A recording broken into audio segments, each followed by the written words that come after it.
Hello guys, welcome to my YouTube channel. आज मैं आपके लिए लेकर आई हूँ हिंदी पद्य की पाठ योजना, जिसमें हमारा टॉपिक है आज सूरदास के पद। सबसे पहले हम उद्देश्य लिखेंगे, जिसमें पहला उद्देश्य है ज्ञानात्मक, जिसका पहला उद्देश्य है भाषा तत्वों का ज्ञान। विद्यार्थी कविता सूरदास के पद में आए भाषा तत्वों का प्रत्यास्मरण कर सकेंगे। विद्यार्थी पाठ में आए भाषा तत्वों का प्रत्याभिज्ञान कर सकेंगे। दूसरा है विषय वस्तु का ज्ञान। विद्यार्थी पाठ सूरदास के पद के विषय वस्तु का ज्ञान प्राप्त कर सकेंगे।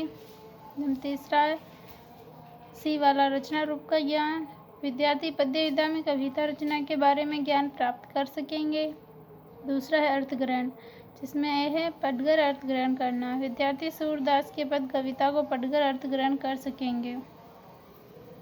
बी है सुनकर अर्थ ग्रहण करना। विद्यार्थी सूरदास के पद कविता को सुनकर अर्थ ग्रहण कर सकेंगे। फिर है ज्ञानोपयोग। विद्यार्थी सूरदास के पद कविता में आए शब्दों का उपयोग अपने दैनिक जीवन में कर सकेंगे। फिर है विद्यार्थी सूरदास के पद कविता में आए शब्दों का उपयोग लिखित रूप से उत्तर देने में तथा मौखिक रूप से उत्तर देने में कर सकेंगे। चौथा उद्देश्य है अभिरुचि। विद्यार्थी हिंदी की अन्य रचनाओं को पढ़ने में रुचि ले सकते हैं। पांचवा अभिव्यक्ति, लिखित अभिव्यक्ति। विद्यार्थी कविता में आए शब्दों का उपयोग करते हुए अपने विचारों को लिखकर अभिव्यक्त कर सकेंगे। बी है मौखिक अभिव्यक्ति। विद्यार्थी कविता में आए शब्दों का उपयोग करते हुए अपने विचारों को बोलकर अभिव्यक्त कर सकेंगे। फिर है अभिवृत्ति। छात्र सूरदास के पद के प्रति सकारात्मक दृष्टिकोण विकसित करेंगे। दूसरा, छात्र सूरदास पद की महत्ता को जानकर सकारात्मक दृष्टिकोण उत्पन्न कर सकेंगे। फिर शिक्षण सहायक सामग्री, चौक मार्जनी शिक्षण सहायक सामग्री, चार्ट, संकेतक, रोलर बोर्ड आदि। शिक्षण विधि है प्रश्नोत्तर युक्त व्याख्यान विधि। पूर्व ज्ञान है विद्यार्थी सूरदास के पद पद्य के बारे में सामान्य जानकारी रखते हैं। फिर प्रस्तावना में प्रश्नों के माध्यम से करनी है, जिसमें 4 से 5 प्रश्न करने होते हैं और अंतिम प्रश्न समस्यात्मक होता है।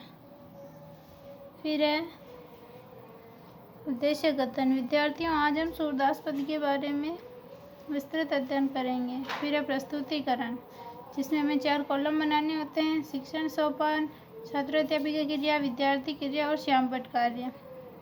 जिसमें पहला है सह स्वर आदर्श वाचन।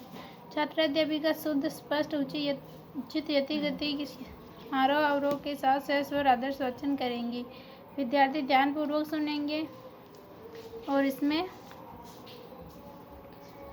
अपने विषय वस्तु को लिखकर श्यामपट्ट कार्य वाले कॉलम में लगानी है। फिर आएगा सस्वर अनुकरण वाचन। छात्र अध्यापिका कक्षा के कतिपय छात्र को शुद्ध स्पष्ट उचित यति गति आरोह अवरोह के साथ अनुकरण के लिए निर्देश देंगी। निर्देशित छात्र शुद्ध स्पष्ट उचित यति गति आरोह अवरोह के साथ अनुकरण वाचन करेंगे तथा शेष ध्यानपूर्वक सुनेंगे। फिर आएगा अशुद्धि संशोधन। छात्र अध्यापिका छात्र द्वारा सस्वर अनुकरण वाचन के समय की गई अशुद्धियों को ध्यान छात्रों की सहायता से श्यामपट्ट पर शुद्ध करवाएंगी। छात्र निर्देशानुसार शब्दों का शुद्ध उच्चारण करेंगे।